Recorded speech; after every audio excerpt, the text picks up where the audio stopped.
As Nigeria celebrates 55 years of independence from British colonial rule, the most populous African country is still confronted with huge economic challenges. Now, tonight, we're asking the key question: what is the major problems confronting Nigeria? We're not there yet, because the one commodity we have been unable to exploit to the fullest is unity of purpose. So what has been responsible for Nigeria's inability to bring total transformation to its citizens in the midst of its wealth in oil and other natural resources? Can Nigeria and the Buharis surmount its security challenges fueled by Boko Haram and restore the country to its lost glory? Among the League of African Nations, can we say for certain that Nigeria is still relevant? This is today's big story with me, Stephen Enti.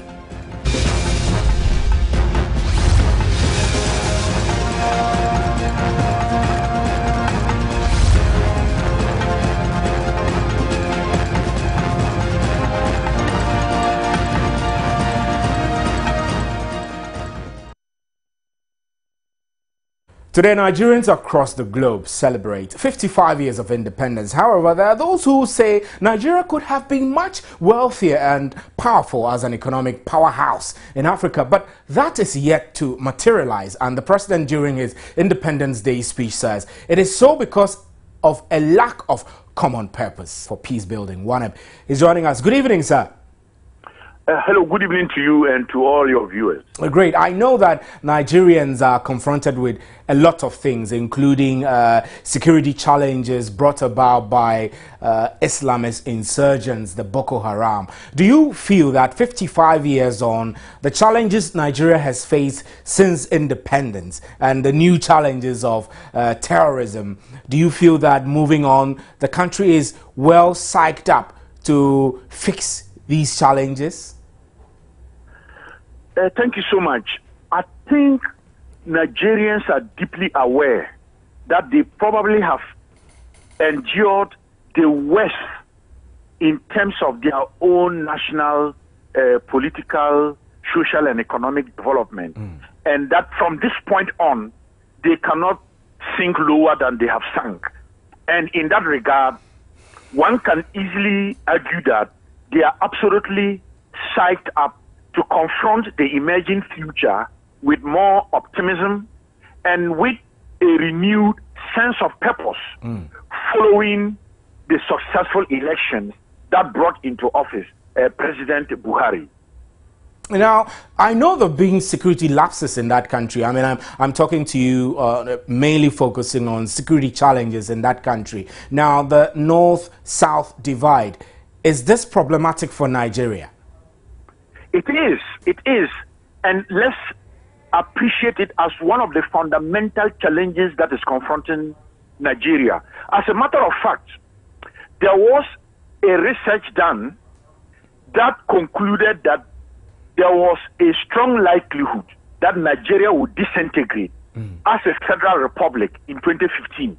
And I've had the opportunity several times in Nigeria to remind the people of Nigeria that by virtue of the fact that it is rather in 2015 that they were able to demonstrate to the world that, confronted with all their challenges, they were able to organize one of the best elections, demonstrates that what people might predict for them might just be theoretical research.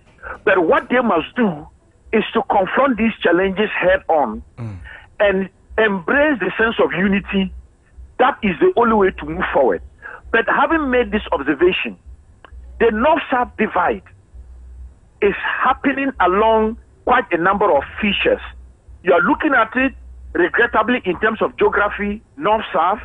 You are looking at it in terms of the development of the Federal Republic, in terms of the unity of the Federal Republic, in which the narrative and the history between the North and the South has been completely different. Regrettably, you are also looking at it at the level of the two major faiths and religions that are predominant in.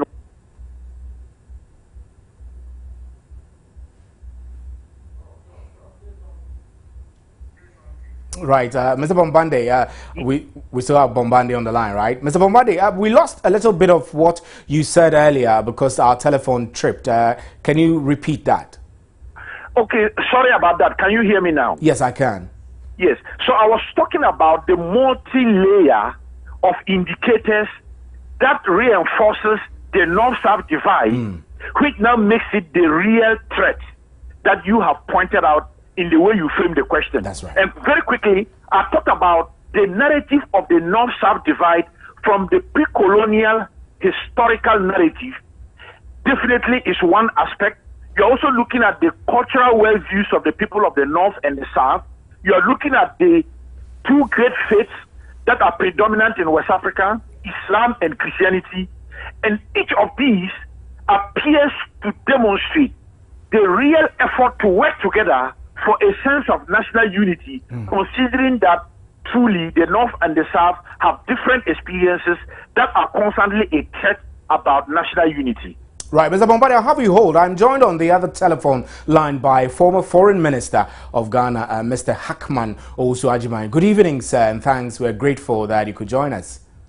Yeah, good evening. I missed most of the discussion, but please go on. Yeah, so we're talking about Nigeria. Nigeria is 55 years today, and the key question everyone is asking is that how relevant is that country among the League of Nations in Africa?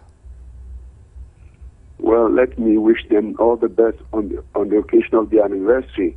Quite obviously, Nigeria is very relevant and important in the affairs of the South region and indeed of the continent. Quite recently, it was declared, or it declared itself, the biggest economy on the continent. So quite obviously, they have an impact, and their sheer numbers also give them that weight. So whatever happens to them becomes of concern to all of us. That's right. And if any good news comes from there, then we all share it.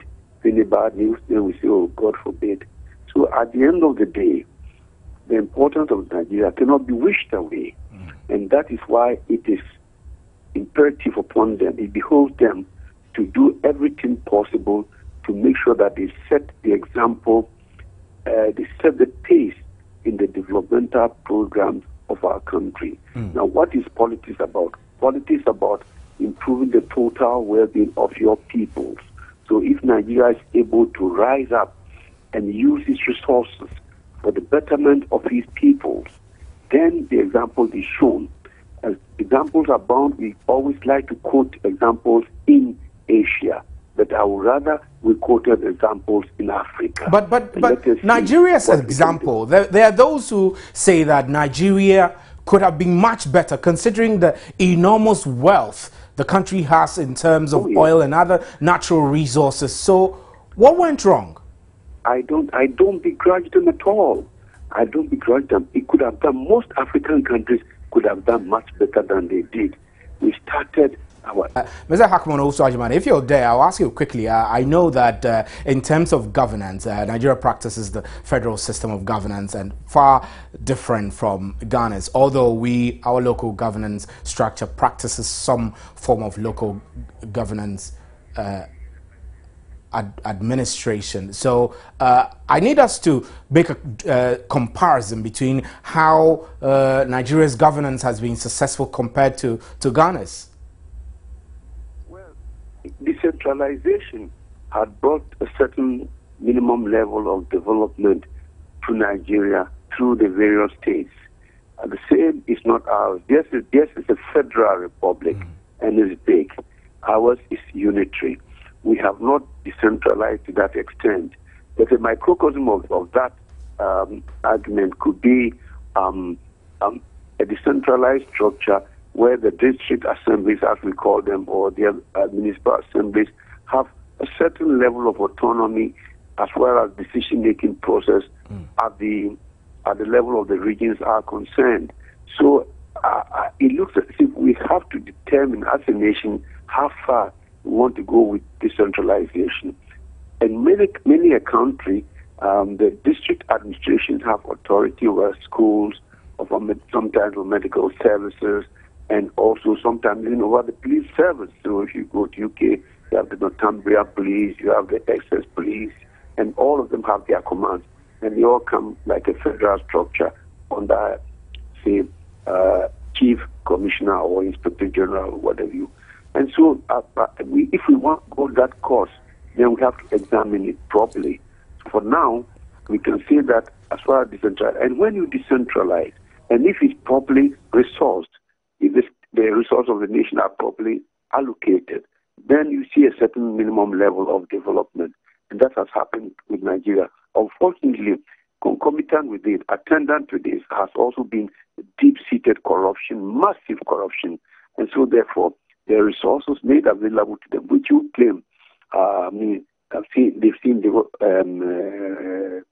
that been used to develop the states, have not been done. If you look at the press, social media, they're talking about quite a few of the governors who had to be arraigned before tribunals and what have you to try and sort this one out. So it's not the decentralization per se which carried with this development, at least to the extent that the resources are, the level of development should be proportionate to the resources allocated to the states or to major decentralized organs, is how much you get out of it.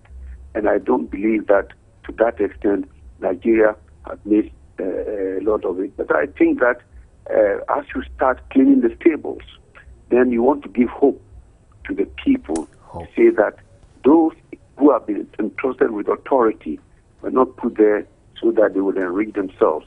That sort of governance is a governance that we must abhor in any part of Africa and in any part of the world.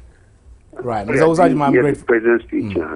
Right. Ms. Osajima, I'm grateful for your time on today's Big Story. It's a real great honor speaking to you there. Thanks very much. Let's get on to the other line. Mr. Emmanuel Bombande, you're still on. I apologize. We held you a bit too long. But everyone talks about Nigeria's numbers. Even the president acknowledges that the country is blessed with numbers. But do you feel that these same numbers have become the enemy for Nigeria?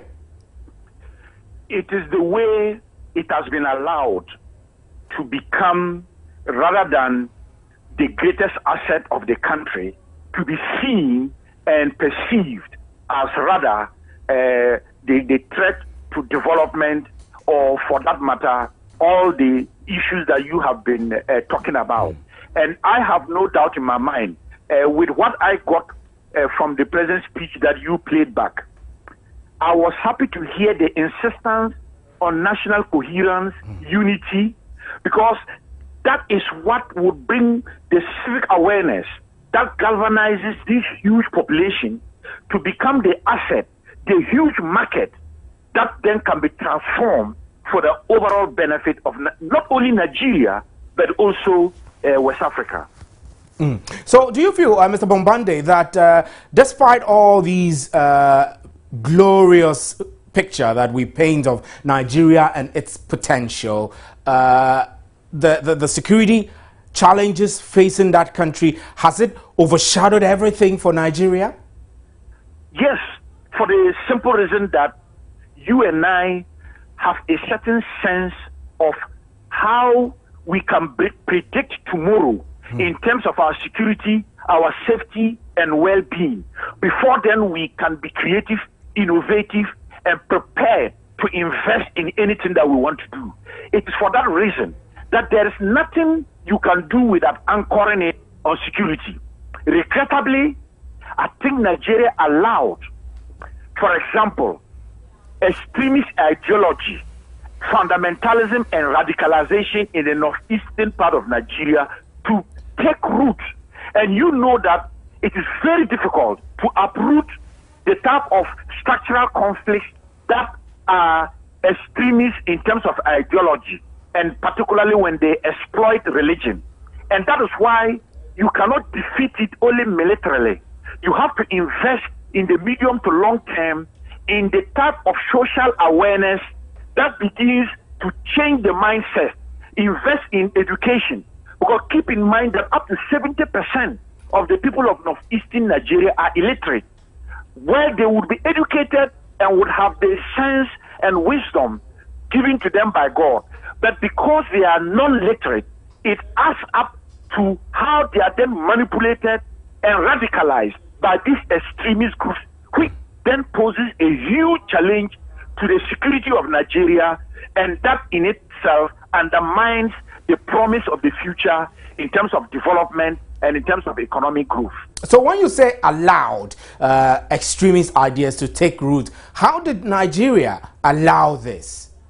For example, the attitude of having looked on one side when for decades in the northern part of Nigeria, particularly the northeast, the requisite and assertive demand for children to be educated were not enforced. And so we had school children rather being trained in what you would call Quranic schools, where they were rather exploited by people who themselves did not know the value.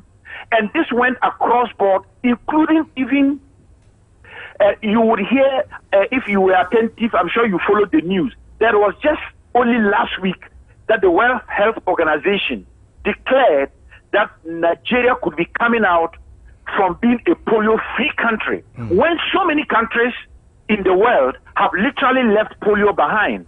And with all its wealth, Nigeria could not eradicate polio precisely because of this ideology and extremism that I'm talking about. And alongside them, you look at it in terms of how, rather than local governance, empowering people and making sure that these fundamental basics are in place, they rather exploited and allow the vulnerability, particularly of the youth, to become what it is, that today they can easily be recruited to fight for Boko Haram. Right, Mr. Bombande, we're grateful. Thanks very much for joining us on today's Big Story. Let's now shift our attention to Nigeria's economy in 2015. Could it have been better, and what influence has it had on the economies of ECOWAS states? On the phone line now is Dr. John Gachi, who's a chartered economist with the University of Cape Coast. Good evening, Doc, and thanks for joining us. Good evening. So Nigeria's economy, I mean, when we talk about Nigeria, everybody talks about the enormous size of this country, its numbers, sheer numbers, and its economic potential. Would you say that the potential reflects on Nigeria's economic reality? Well, just like most economies in Africa, the potential of Nigeria is not fully realized. Because of many reasons, as we all know. Nigeria is a very important economy within West African sub-region. The inability of Nigeria to realize its full potential has affected the issue of single currency in West Africa, because Nigeria has not been able to consistently achieve the convergence criteria that have been set, being the largest economy. If the smaller economies do achieve that, that would not mean anything, because along the line you may need some economy that will serve as a rally point for the rest of the economy. I know so I think Nigeria has to do a lot in order to achieve the best that it can achieve based on the potential that it has. I know several economists cite corruption as one of the key issues and inability of Nigeria to maximize benefit from its oil wealth. Do you think that corruption is the biggest challenge facing the ability of Nigeria to make itself the giant it's supposed to be? Well, I think corruption is a huge issue in Nigeria. But we related to oil, over time, I think that they have recorded some significant gains. In fact, last year, a report about their economy asked to whether they are doing very well in terms of fighting corruption. They have gone up the scale by about 1.3.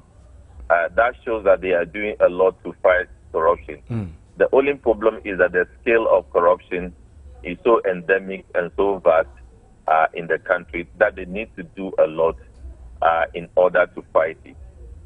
Fighting corruption in Nigeria is not only supposed to be focused on political leadership or the aspects of political leadership.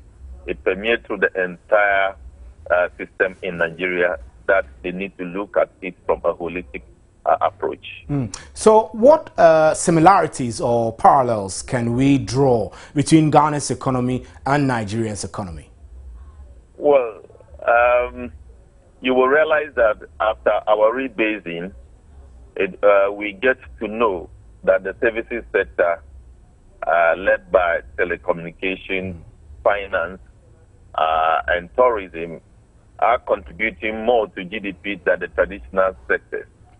We have found the same thing in Nigeria, or if you read about the economy of Nigeria, the record also indicates that the services sector seem to be contributing more to the growth of the economy than the traditional economy based on oil.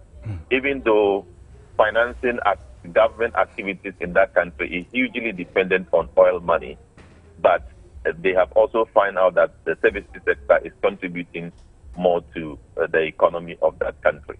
So these are the similarities that we have. Beyond that, there is also a similarity in terms of economic performance or economic management measurements. You will realize that we have not been able to sustain single-digit inflation. The same thing will be said about Nigeria. We have not been able to sustain the performance of our currency for a long period of time. Nigeria is facing the same thing because Nigeria economy is more integrated into the global economy because of its oil export, etc., than most economies within the sub-region. The same problem that we are facing in Ghana in terms of exchange rate volatility is the same vein that is undermining the successes that Nigeria has recorded over the years. So these similarities are very apparent. Right. Dr. Kachi, before you go, I'll ask you a quick one. What giant or significant achievement, just one, can you cite that Nigeria perhaps has sustained over its 55 years after independence? Well, I think the way they were managing their oil revenue has changed significantly. While we have decided to design our petroleum revenue management to invest some aspect outside the country, Nigerians have decided that that money will be invested in areas that they consider to be safe, but very integrated to economic development and in terms of infrastructure progress of that country. And for me, that is very, very forward-looking as compared to about 30 years before this program. That is from the 70s to the early 2000s. They didn't have this approach to managing their petroleum revenue. Right. But now they have learned a lot of lessons, which we need to recognize. Right. Dr. Beyond that, Nigeria has actually made agriculture an attractive investment for most top public servants in that country, for which that is actually leading progress in agricultural financing. Right. Dr. Gatti, we are grateful for your time on today's Big Story. And my name is Stephen Enti. Thanks for staying with us on today's Big Story. Enjoy the rest of our programs.